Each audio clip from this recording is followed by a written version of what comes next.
ಹಣ ಡಬಲ್ ಮಾಡ್ತೀವಿ, ನೂರಾರು ಕೋಟಿ ವಂಚನೆ ಮಾಡಿರೋದು. ಕೇಸ್ಗೆ ಟ್ವಿಸ್ಟ್ ಸಿಕ್ಕಿದೆ. ಬಳ್ಳಾರಿಯಲ್ಲಿ ಹಣ ಡಬಲ್ ಮಾಡಿ ಕೊಡುವುದಾಗಿ ನಂಬಿಸಿ ಮೋಸ ಮಾಡಲಾಗಿತ್ತು. ಈ ಪ್ರಕರಣಕ್ಕೆ ಸಂಬಂಧಪಟ್ಟಂತೆ ಈಗ ಪೊಲೀಸರು ತನಿಖೆಗಿಳಿದಾಗ ಒಂದು ಟ್ವಿಸ್ಟ್ ಸಿಕ್ಕಿದೆ.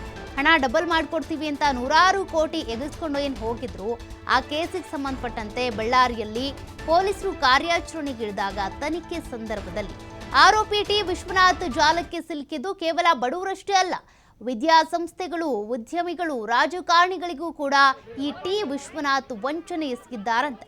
ಕೆಲವು ವಿದ್ಯಾಸಂಸ್ಥೆಗಳು ಹಣ ಡಬಲ್ ಆಗಲಿ ಅಂತ 3ರಿಂದ 5 ಕೋಟಿ ಹೂಡಿಕೆ ಮಾಡಿದ್ದಾರಂತೆ. ಉದ್ಯಮಿಗಳು, ರಾಜಕಾರಣಿಗಳಿಂದ ಕೂಡ ಕೋಟಿ ಇನ್ವೆಸ್ಟ್ ಮಾಡಿಸ್ಕೊಂಡಿದ್ದ ಈ ಟಿ ವಿಶ್ವನಾಥ್. ಆದರೆ ಐಟಿ ಭಯದಿಂದ ದೂರು ನೀಡೋದಕ್ಕೆ ಮುಂದೆ ಬರ್ತಾ ಇಲ್ವಂತೆ ಉದ್ಯಮಿಗಳು ಹಾಗೂ ರಾಜಕಾರಣಿಗಳು. 2 ವಿದ್ಯಾಸಂಸ್ಥೆಗಳು ತಲಾ 5 ಕೋಟಿಯನ್ನ ಹೂಡಿಕೆ ಮಾಡಿದ್ರಂತೆ. ಹಣ ಡಬಲ್ ಆಗುತ್ತೆ ಬಿಡು ಅಂತ. ಒಂದು ಅಂದಾಜಿನ ಪ್ರಕಾರ 200 ಕೋಟಿಗೂ ಹೆಚ್ಚು ಹಣವನ್ನ ನುಂಗಿ ಪರಾರಿಯಾಗಿದ್ರು. ಈ ಒಂದು ಪ್ರಕರಣಕ್ಕೆ ಸಂಬಂಧಪಟ್ಟಂತೆ ಕೆಲವರು ಮಾತ್ರ ದೂರನ್ನ ಕೊಟ್ಟಿದ್ರು, ಅದು ಬಡಬಗ್ರು. ಆದರೆ ಇದರಲ್ಲಿ ವಂಚನೆಗೊಳಗಾಗಿರೋದು ಬಡಬಗ್ರು ಮಾತ್ರ ಅಲ್ಲ, ವಿದ್ಯಾಸಂಸ್ಥೆಗಳು, ಉದ್ಯಮಿಗಳು, ರಾಜಕಾರಣಿಗಳು ಕೂಡ ಇದ್ದಾರಂತೆ.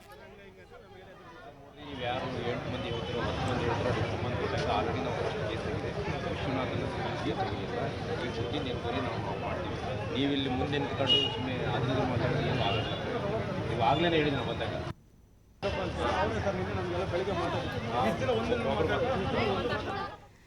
ಮತ್ತಷ್ಟು ಡೀಟೇಲ್ಸ್ ಕೊಡ್ತಾರೆ ಪ್ರತಿನಿಧಿ ಸಿದ್ದು. ಈ ಪ್ರಕರಣಕ್ಕೆ ಸಂಬಂಧಪಟ್ಟಂತೆ ಟಿ ವಿಶ್ವನಾಥ್ ಒಂದು ಲೆಟರ್ ಬರೆದಿಟ್ಟು ಹೋಗಿದ್ರು, ನಾನು ಮೋಸ ಮಾಡಿದ ನಿಜ, ನನ್ನನ್ನು ಹುಡ್ಕೋ ಪ್ರಯತ್ನ ಮಾಡಬೇಡಿ ಅಂತ. ಬಟ್ ಈಗ ಪೊಲೀಸರ ತನಿಖೆಯಲ್ಲಿ ಒಂದಷ್ಟು ಮಾಹಿತಿ ಬೆಳಕಿಗೆ ಬಂದಿದೆ. ಎಲ್ಲಿಗೆ ಬಂದಿದೆ ತನಿಖೆ? ಖಂಡಿತವಾಗ್ಲೂ ಸೌಖ್ಯ. ಬಳ್ಳಾರಿಯಲ್ಲಿ ಹಣ ಡಬ್ಲಿಂಗ್ ಮಾಡಿಕೊಡೋದಾಗಿ ನಂಬಿಸಿ ನೂರಾರು ಕೋಟಿ ವಂಚನೆ ಮಾಡಿದ ಸಂದರ್ಭದಲ್ಲಿ ಟಿ ವಿಶ್ವನಾಥ್ ಪ್ರಕರಣಕ್ಕೆ ಮತ್ತೆ ಒಂದು ಟ್ವಿಸ್ಟ್ ಸಿಕ್ಕಿದೆ ಅಂತ ಹೇಳ್ಬೋದು. ಅಂದ್ರೆ ಬಡವರಾಗಿರ್ಬೋದು, ಮಧ್ಯಮ ವರ್ಗದವರಿಗೆ ಅಷ್ಟೇ ಮೋಸ ಮಾಡಿಲ್ಲ, ಸಾಕಷ್ಟು ದೊಡ್ಡ ದೊಡ್ಡ ಸಂಸ್ಥೆಗಳಿಗೆ, ವಿದ್ಯಾಸಂಸ್ಥೆಗಳಿಗೆ, ಉದ್ಯಮಿಗಳಿಗೆ, ರಾಜಕಾರಣಿಗಳಿಗೆ ಸಹ ವಿಶ್ವನಾಥ್ ಏನಿದೆ ಮೋಸ ಮಾಡಿದ್ದೇನೆ ಅಂತಾನೆ ಹೇಳ್ಬೋದು.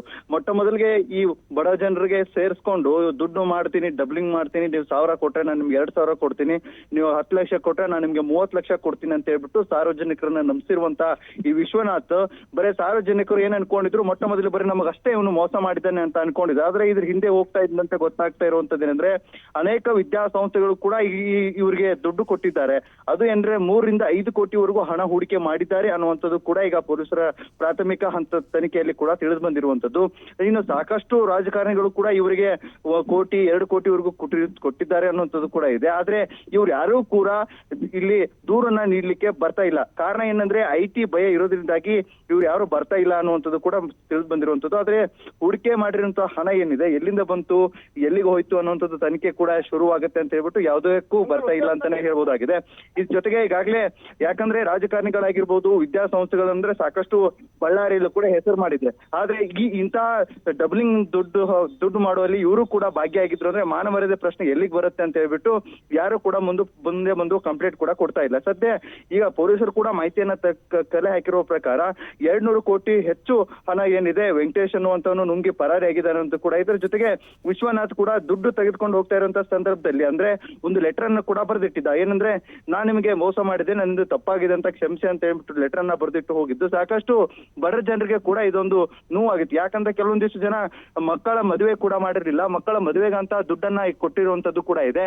ಆದ್ರೆ ಈಗಾಗಲೇ ಕೌಲ್ ಬಜಾರ್ ಪೊಲೀಸ್ ಸ್ಟೇಷನ್ ಅಲ್ಲಿ ಕೂಡ ಜನರಿಗೆ ಅಲ್ಲಿ ಮನವಿಯನ್ನ ಮಾಡ್ಕೊಳ್ತಾ ಇರುವಂತದ್ದು ಏನಂದ್ರೆ ಆದಷ್ಟು ಬೇಗ ಇವರನ್ನ ಹಿಡಿತಂದು ನಮ್ಮ ದುಡ್ಡನ್ನ ನಮ್ಗೆ ವಾಪಸ್ ಕೊಡಿ ಅಂತ ಹೇಳ್ಬಿಟ್ಟು ಅವ್ರು ಮನವಿಯನ್ನ ಮಾಡ್ಕೊಳ್ತಾ ಇರುವಂತದ್ದು ಸೌಖ್ಯ. ಓಕೆ, ಥ್ಯಾಂಕ್ ಯು ಸಿದ್ದು ಮಾಹಿತಿಗೆ. ನಿಮ್ಮ ಹತ್ರ ಏನೇನು ಇದೆಯಲ್ಲ, ದಿನ 50-100 ಮಂದಿ ಬಂದು ನಮ್ಮ ಹತ್ರ ಡೀಟೇಲ್ಸ್ ಕೊಡ್ತೀವಿ, ನಾವು ನಮ್ಮ ಕೇಸಿಗೆ ಅದನ್ನ ಇನ್ಕ್ಲೂಡ್